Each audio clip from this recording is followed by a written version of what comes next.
Good afternoon, everybody. Rob Carpenito. Welcome to the broadcast. Today, this is episode 3.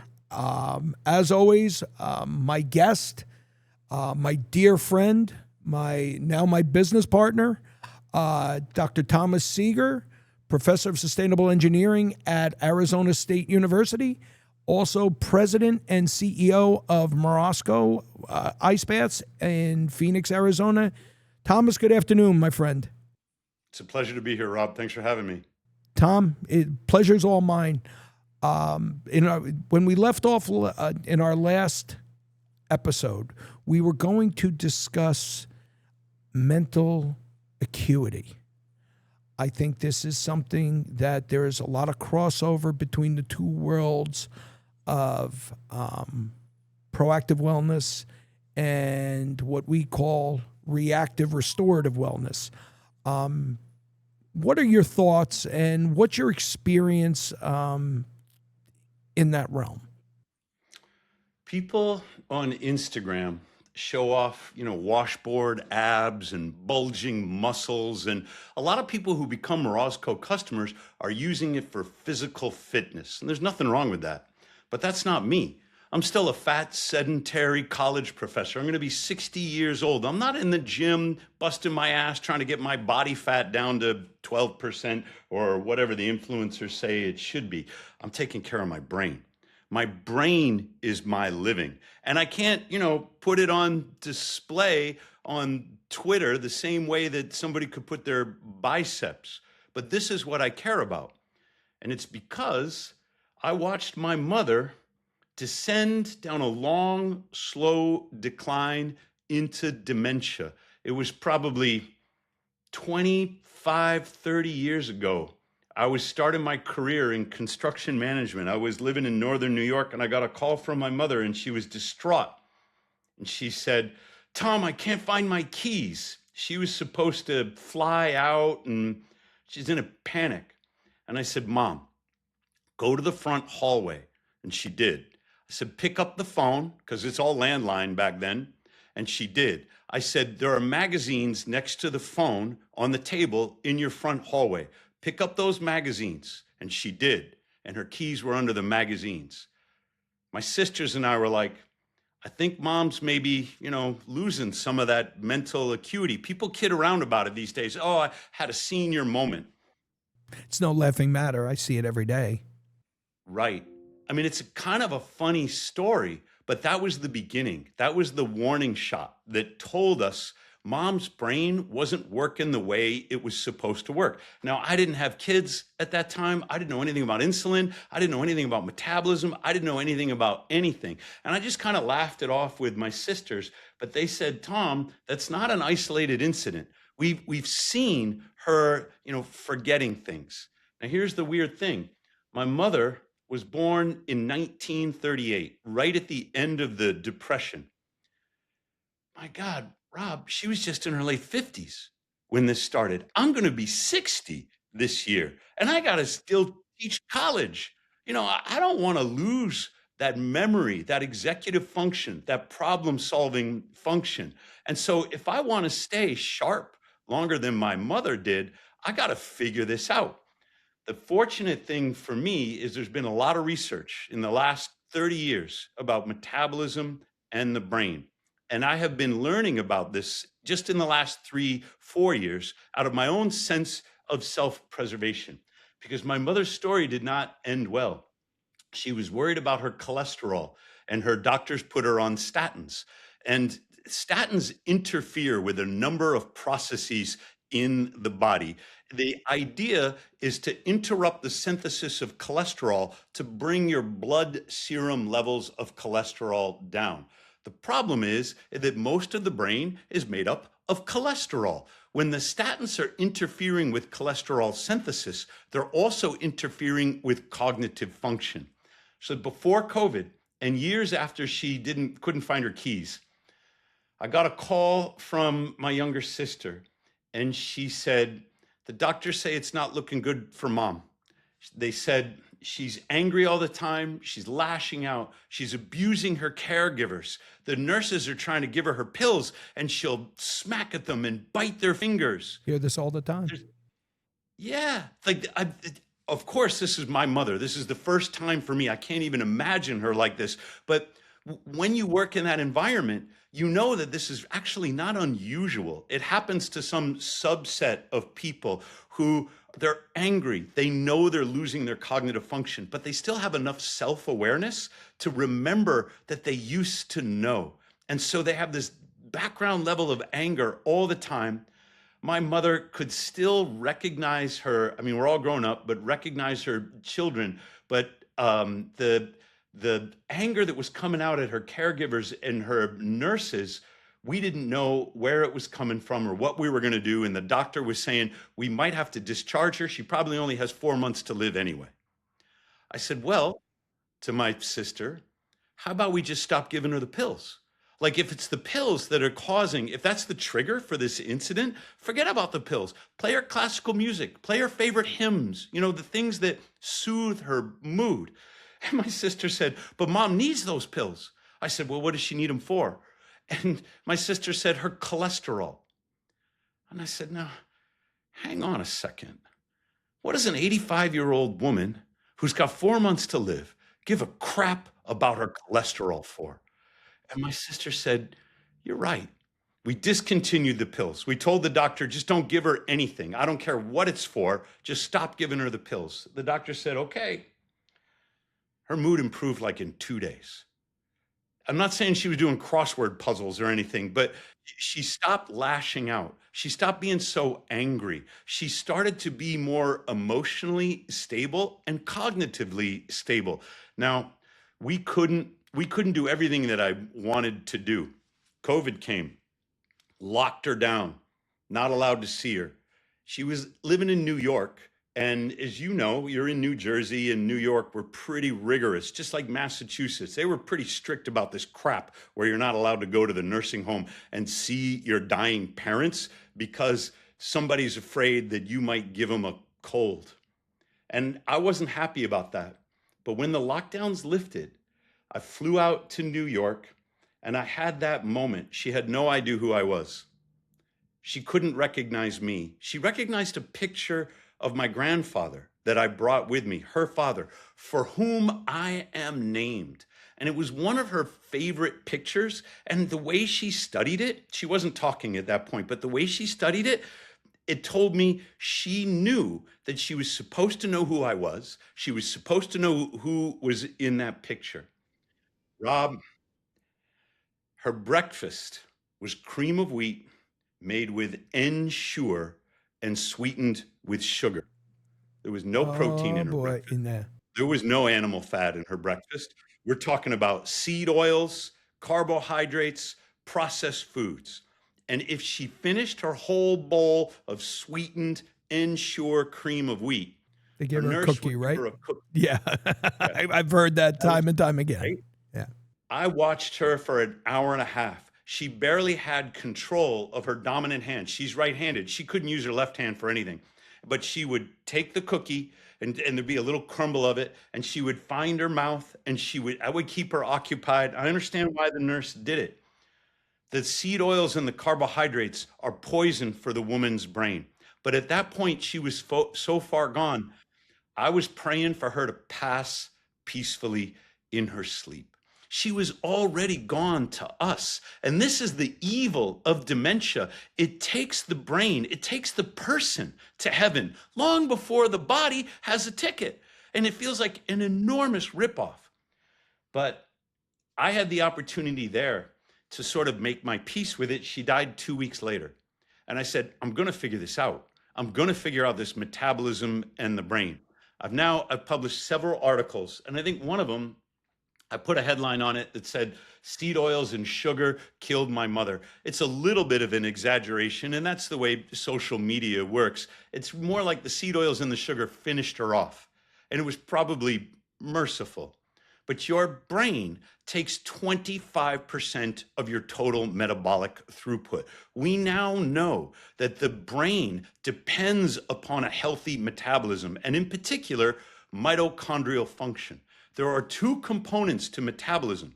There's what goes on in your gut microbiome, and then there's what goes on in your mitochondria. I'm going to talk for a minute about how they're linked and how they affect the brain. But before I get there, I want to tell you about a book written by a Harvard psychiatrist. So this is a psychiatrist who went to medical school, not a psychologist. He's an MD, and he's on the faculty at Harvard, and he wrote a book called Brain Energy. He had his patients in therapy, and they weren't getting any better. They weren't getting any better because they don't have an SSRI deficiency. You know, there's no drug that he could give them that would cure major depression, that would cure schizophrenia. He was treating these patients and he was at his wit's end. I don't know how to help these people. And it was very disturbing to him because his mother suffered from schizophrenia. He had a story that was even worse than mine. There were periods of his childhood that he spent homeless because his mother was, it's not polite to say, but crazy, because his mother would have a break and she just couldn't keep her life together. So he dedicates his life to trying to treat people, and he's discovered that there's nothing in medical school that is going to reliably improve his patient outcomes. Some people get better, some people get worse, and he has no idea whether he's helping. So he has an obese patient, and he says, you know, part of your self-esteem is wrapped up in your body composition. You don't feel good about being obese. And I've read about the ketogenic diet. You've never tried it, but you don't have anything to lose. It's very safe. Let's put you on this low carb diet and let's see if that works for you. He did it. 2 weeks go by, 3 weeks go by. This guy's lost 20 pounds. Like, he's fixing his metabolism with keto. A lot of that weight is inflammation, just water that he's peeing out. And the rest of the weight was the fat that he's burning because he's on the ketogenic diet. But Rob, guess what? His mood got better. His motivation got better. His self-esteem got better. All of his mental health symptoms improved. So Chris Palmer took that case and he said, well, hang on a second. If a ketogenic diet can suppress the symptoms of epilepsy, which is a neurological disorder, and you don't have to give an epileptic medication if they can stay in a deep ketosis diet. He goes, if the ketogenic diet helps somebody with epilepsy, there must be neurological effects to the ketones.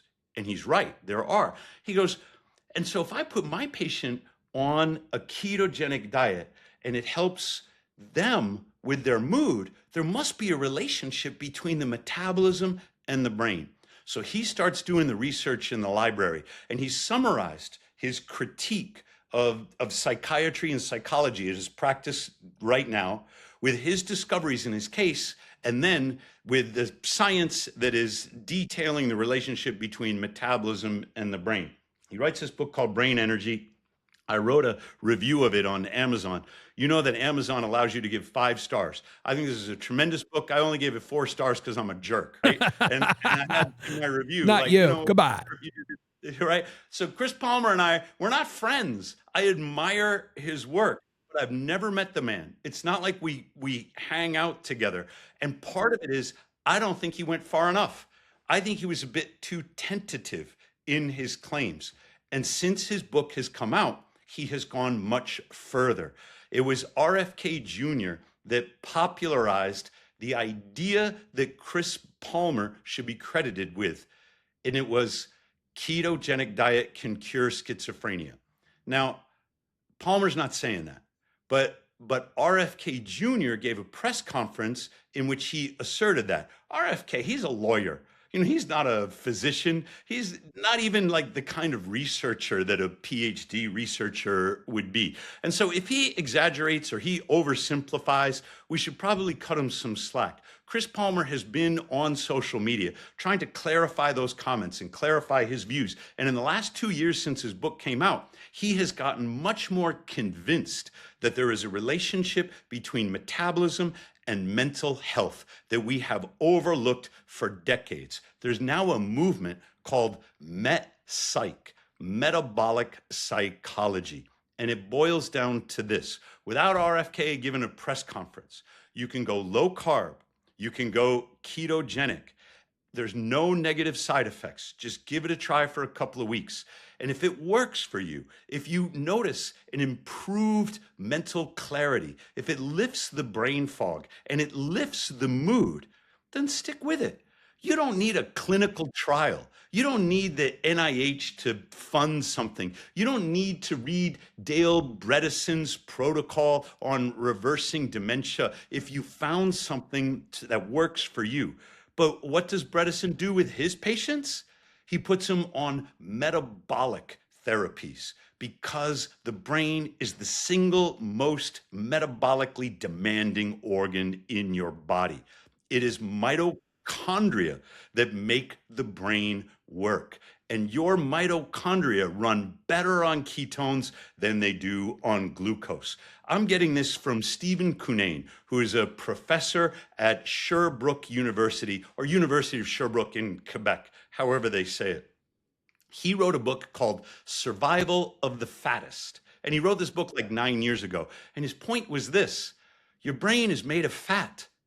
If you think, well, low fat, well, I should really watch my fat, well, I got to get my cholesterol down, what you're doing is physiologically starving your brain. And then I put it all together. That was my mother. She had poor self-esteem because she was obese. She wasn't obese because she was eating too many steaks. She was obese because she ate, Lucky Charms. She raised us on King Vitamin. She was having margarine instead of butter. She was going low carb and using canola or mazola or whatever those seed oils are because Harvard University told her a bunch of lies that it would somehow be healthier for her. She bought those lies and she became demented because she didn't take care of her brain and she didn't take care of her mitochondria.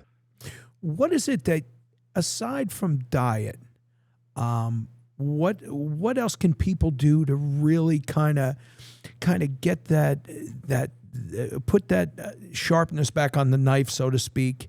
You're starting not to feel like yourself. What are some really, really good solutions that we can look to, Tom? Let me talk about the easy stuff first. We've already talked about diet, and some people think diet is hard. I'm not talking about calorie restriction. I'm talking about eliminating the seed oils from your diet. Get rid of the corn oil, the soybean oil, the cottonseed oil, the canola oil. Get rid of all of those cheap seed oils. Get them out of there. That's a good thing to do. And when I'm talking about the diet, don't be afraid of eggs. Don't be afraid of the skin on the chicken like they taught us when we were kids. Eat that animal fat, especially if it's a healthy animal. The fat of a healthy animal is healthy for the human being. So let's say you've cut down on your refined carbs, you've gotten rid of your seed oils, you're bringing a little more animal fat into your diet, you've checked that box. What else can you do? Everybody knows it. Exercise makes you smarter. Go for a walk. If you're into the gym and you want to do the Stairmaster or the treadmill, or you want to get the free weights and, do your bench press, God help you. Your muscles will keep your brain smarter.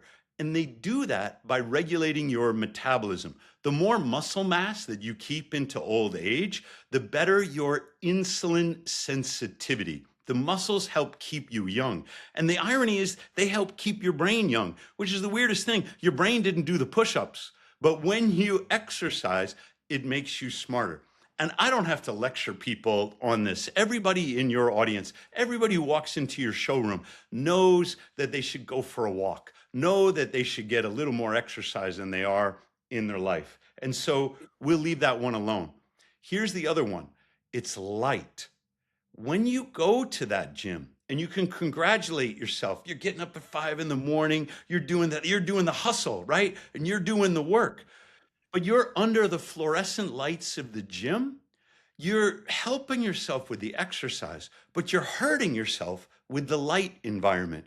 You got to go outside. You got to get some sunshine in your eyes. Don't wear those sunglasses or those contact lenses. Just get yourself 20 minutes, walking around in the sunshine. I don't care if it's winter. We're not really thinking about the skin. The skin is important, but we're thinking about the eyes. You need bright light in your eyes, and you especially need it in the morning. When you get up, you got to go outside. That's a great time. Bring your cup of coffee. Stand out in your yard or your driveway.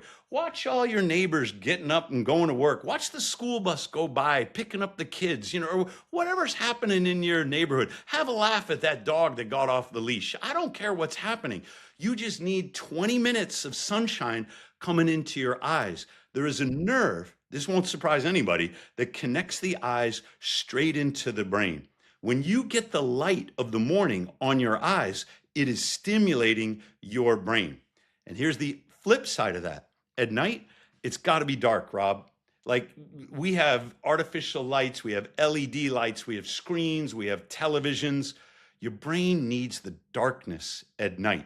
You think my grandmother, had LED light bulbs and a flat screen TV so she could watch Seinfeld reruns in her bedroom or something? You gotta darken your light environment at night. So we're gonna summarize. You're gonna fix your diet because you're gonna get rid of seed oils and you're gonna take those carbs way down. Go full on keto if you can, just for a few days a week, and then you can come out of it.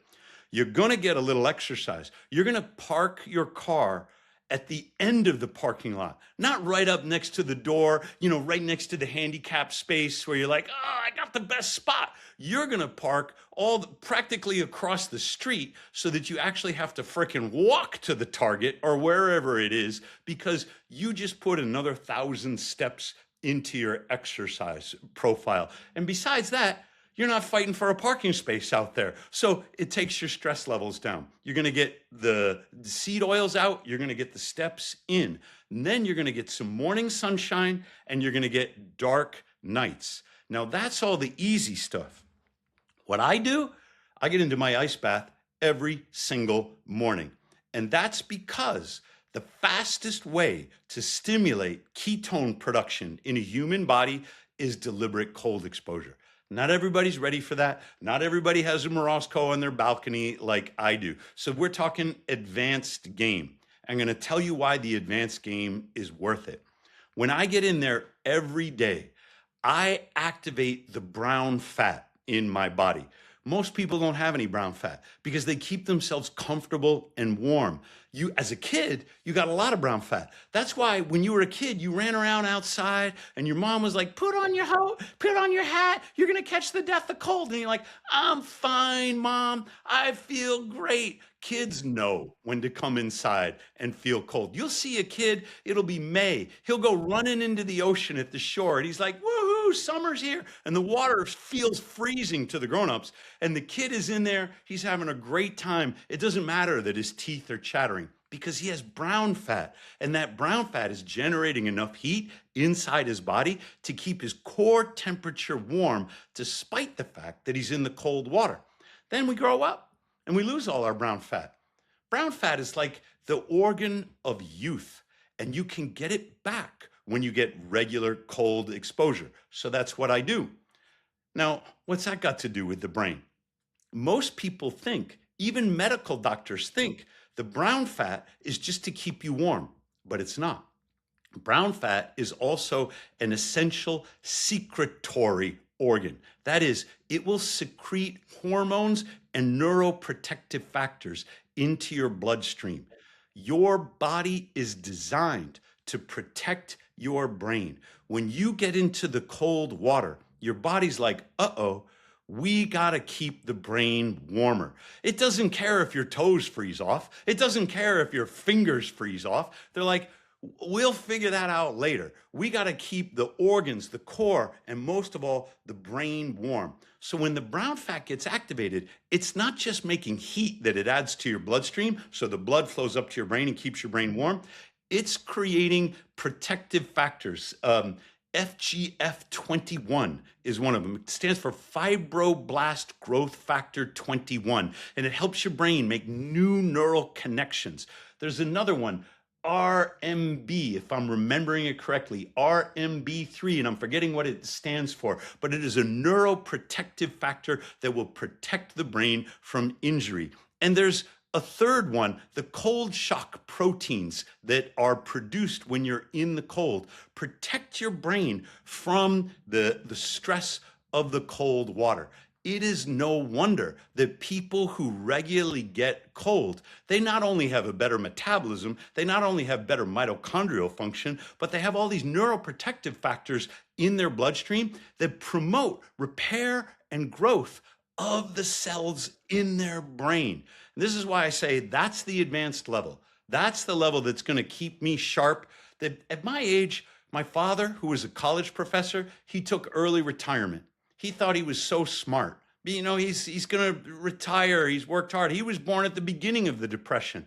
And I can't blame the guy. He had a childhood. His father was a stockbroker, and his mother was, 4 months pregnant during the stock market crash of 1929. Then my father is born. Can you imagine the financial insecurity that they must have felt for like the first 9 years? And after the country comes out of the Depression, it goes right into World War II.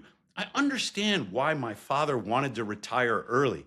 I'm never going to do it because I want to stay sharp and in that classroom and teaching those kids until they have to wheel me out. And I will take my brain to spring training, so to speak. You know, I'll go to the brain gym every morning if that's what I have to do. These are all pretty straightforward, easy solutions. It's just a matter of the mindset of making it happen, and it just blows my mind sometimes when I see people come in and they're talking about their loved one that's sitting home on the couch and just staring at the wall or doesn't recognize them, and we're gonna she's in the assisted living and they don't take her out. It's really disturbing, Tom. I think about it a little bit differently, and I think it's because my parents have both passed on. When I think about your customers and they come in and they say, hey, do you have anything that would make it easier for dad to go to the bathroom by himself? Is there something we can put on the toilet or whatever it is? Or maybe they're looking for one of those chairs that will carry mom and dad up the stairs because they're really struggling with the stairs now and they're not ready to move to a ranch home in Florida or whatever. I get it. But what are they doing to take care of themselves so that they don't wind up where mom and dad are right now? You don't want that hospital bed that you're buying for mom to turn into some kind of family heirloom that gets passed down through the generations. You got to think about taking care of yourself right now so you don't need what your parents need right now. That requires you to think ahead. I agree. These things are easy, so to speak. Like there's nothing wrong with saying, yeah, I'll get a little morning sunshine. There's nothing wrong with saying, yeah, I'm going to stop buying the Mazzola. I'm going to eat the skin off the chicken or whatever it is. All those things, they feel like they're easy, but you don't get immediate rewards. It doesn't feel as good as a Reese's peanut butter cup. Like you might do these things and maybe feel like you're missing out, or maybe feel it's inconvenient, or maybe feel like you want to skip a couple of days. And I get it. You don't feel the consequences for another 8 years or 12 years or 20 years. I know it's snuck up on me. 60? What the hell are you talking about, Rob? I was 30 just last week. Funny thing is, I just told you before, I said, you're not even 60 yet. I'm April. 60. Wait till you hit. Yep. You have a couple weeks, so hold on to it for all you're worth. But you know what? We are blessed enough that I can say you and I do take advantage of what's available, whether it's the ice bath, whether it's getting out into the sunshine. Listen, you have sun year round, but even here I make it a point to get outside or get under some kind of light that, again, will keep me sharp and keep my brain going. And I'm with you, pal. I'm not looking to go anywhere anytime soon. We have a lot of big things to accomplish. There are a lot of worlds that we're looking to segue into to help a lot of people. And that's what we're here for. This is all about finding solutions together. This is Team Broadway. This is Team Rob. This is Team Dr. Seager. It's all about people just buying into the new, not so much the new way of doing things, just by doing the right way to doing things. It's not instant coffee. It's something that's going to take a minute. We got a new one that I think it's okay for you and I to talk about this. There has been a lot of buzz about red light therapy. Red light will lower your blood glucose. It will give energy to your mitochondria. There was a study that I just saw. I haven't read the study, but I saw the headline about red light laser therapy. The lasers are a little bit, they're not dangerous, but they're a little bit more powerful than just LEDs. These are longer wavelengths that will penetrate the brain. Now, I have a friend, David Tate. He's at the University of Utah. He worked for a long time with the Army, and he would treat traumatic brain injury. So he'd get these young guys who are in great shape, but because of a shock wave, like an improvised roadside explosive device, they call them IEDs. These guys were coming back from Iraq and the Middle East, and they would have like exquisite physique, great shape, but the brain is gone because they experienced a shock wave that gave them a concussion and tore their brain apart. David learned that the best way to treat them was with red light therapy. And he started experimenting. He would go in through the ears, he would go up through the nose. And he's published several case studies of people in car crashes where they suffer a head injury, and these vets who are coming back from the war with brain injuries, about how the red light stimulates the mitochondria in the brain to regrow neurons and restore some of their neurological function. So this new study comes out. It's not David's study, but it confirms what he's known for like 10 years. You can get red light. You don't have to go up through the nose. You get the longer wavelengths and you can go through the skull. It will penetrate the skull as long as the wavelengths are long enough, get into the brain, and you can treat an effective area or an affected area, and you can stimulate the mitochondria to support neural growth. I think that's amazing. The thing is, people don't know enough about red light. They don't know enough about how to do it right, how to prescribe it. They don't have a friend at University of Utah to tell them, these are the wavelengths that you use for this kind of condition. This is the wavelength you use for that kind of condition. This is the protocol that you should use. And so when I say ice baths are advanced, ice baths are still easy. You just get into the cold. The super advanced, and you and I are getting into this business now. I have designed the lights, and the whole idea is to make it easier for people after they're in the ice bath to recover from the ice bath, stimulate that mitochondria, give their brain another boost. And I can't wait for those lamps to hit the market. I think that's going to, Tom, we've spoken about this quite a bit. The positive effects and the fact that you can literally use that light therapy, again, if God forbid you are stuck in a hospital bed, or you are living in your recliner or in your wheelchair, or any other or in any other way where you can't take advantage of the other solutions.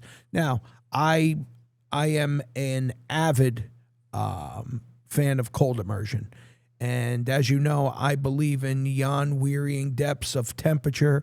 I found out for mental acuity, I found there was nothing better. But where I really been seeing some really good stuff happening lately is that I get under that red light for 20 minutes afterwards. I feel better. I recover quicker. It's just now with what we're looking to bring to everyone, with the integration of not just the red light but the amber and the green. And I want you to talk for a minute too about the positive benefits of green light, because people don't really know a lot about it, and there's a lot of good stuff out there that you found. Yeah, the green relieves pain and improves mood. So I'm going to tell you about 3 studies. One of them was with people who study for or suffer from chronic migraines. It was a little bit of an accident. At Harvard University, they know that when you have a migraine, you're what's called usually photophobic. Any kind of light makes the pain worse. And so a lot of migraineurs will shut the blinds and they'll be in their dark bedroom or in a closet or something for hours until the migraine passed. But then at Harvard, they said, I wonder, is it just any light? Or are there different wavelengths? They tested every single wavelength of light, isolated the wavelengths and said, how does this feel? How does this feel to these poor people with migraine headaches? There was one wavelength that reduced the pain, and it was green. So we have this good clinical work at Harvard and at the University of Arizona saying that green light will reduce the pain of migraine headaches. Well, U of A said, why stop there? There's no worse pain than fibromyalgia. Those people are in pain all the time in every fiber of their body. They're like, I wonder if the green light will reduce the pain of fibromyalgia. And it does. Well, then Harvard said we shouldn't stop there. Like, I wonder what would happen if we did conventional talk therapy with people who suffer from general anxiety disorder. So you have an anxiety disorder, you go to a psychiatrist like Chris Palmer, and you're going to talk it through. Now, I happen to think that talk therapy is pretty useless, but I'm not a clinician. Don't take my opinion for it. You go and you do the talk therapy with a licensed professional. They created an experiment. This group, conventional office lighting, which is pretty bad, fluorescent lights and that kind of thing. This group exclusively illuminated the office in green light. That was it. It's kind of weird. You go in there and your therapist looks like Frankenstein or something because the whole room is green. And you say, well, we're just going to give it a shot. It's a research study. The people who conducted or experienced the therapy under green light had a significant reduction in the symptoms of general anxiety disorder.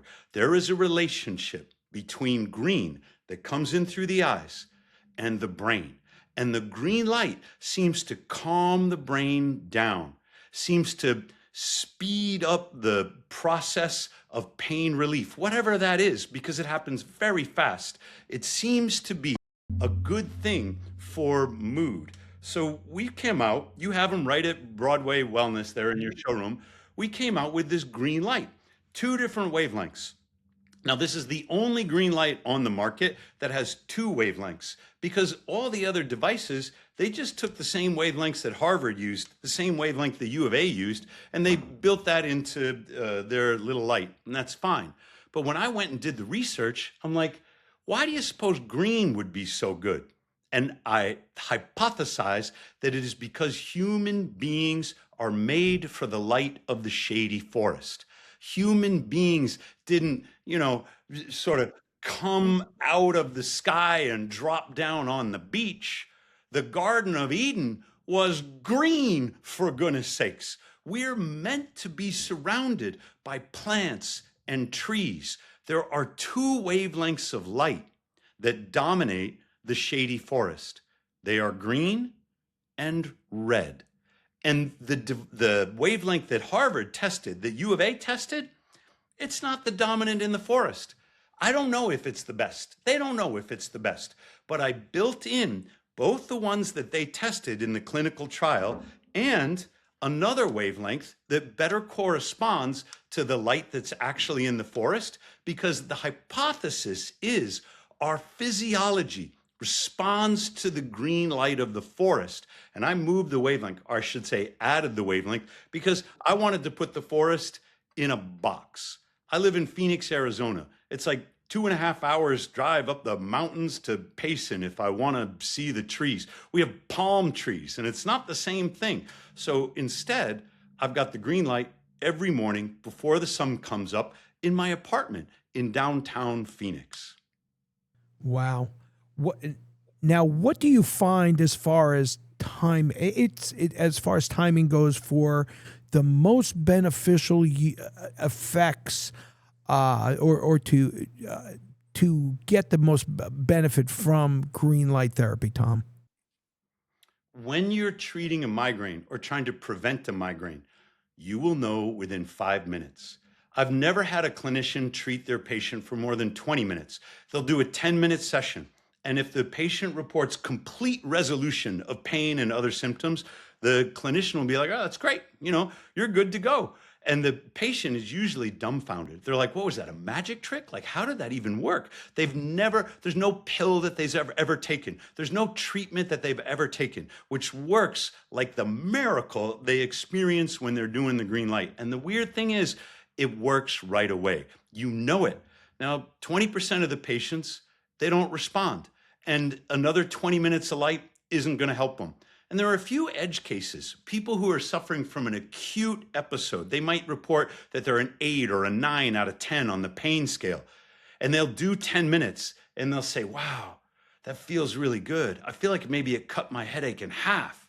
And that's when the clinician will say, let's give you another 10 minutes. You got a little headache left. It doesn't cost us much. Another 10 minutes of green. Let's see if we can get that 4 or a 5 down to a 2. If the first 10 minutes worked, the second 10 minutes usually results in the last bit of improvement that they need so that they no longer want to take any pain medications. Wow. I have to tell you, the one time that I did sit a client in a recliner in the Broadway wellness space, because I kind of segregated that off from the Broadway medical side, she said, Rob, I've been suffering from these migraines for weeks and I haven't slept. I said, come over here. Rosemary, sit in the chair. Fix the green light. Put it on the, I started her on the lowest and went to the highest. And Tom, lo and behold, she fell asleep. Dumbfounded. And you know what she said? I got to get me one of these. And you know what I said? You got it. So again, this is all about different solutions. There's better living through chemistry. There's different ways that we're going to show you. And again, like you take your line, everyone's N equals 1 is different. So whatever it is, that's going to make you feel better. But if we can show you a better way, Broadway Wellness, Dr. Seager, we're all about finding the right solution that works for you. See, helping you find the right solution that works for you. That's what it's all about. Whether it's cold, whether it's red light, whether it's green light, guess what? You're going to come to Broadway Wellness. You're going to go to Morosco. You're going to go to My Green Lamp. And guess what? We're going to have the right solutions. That sounds great. Can't wait, Tom. I can't wait till we can really get into it more and actually show people how all this stuff works. As always, great seeing you, my friend. You can find Dr. Seager, TP Seager on Instagram, Morosco Forge on YouTube, Broadway Medical. We're BroadwayMedicalSupply.com. Like and subscribe to the broadcast. Tom, I will see you soon. Looking forward to it, pal. Have a great night, pal. You too, and you too. All right, brother.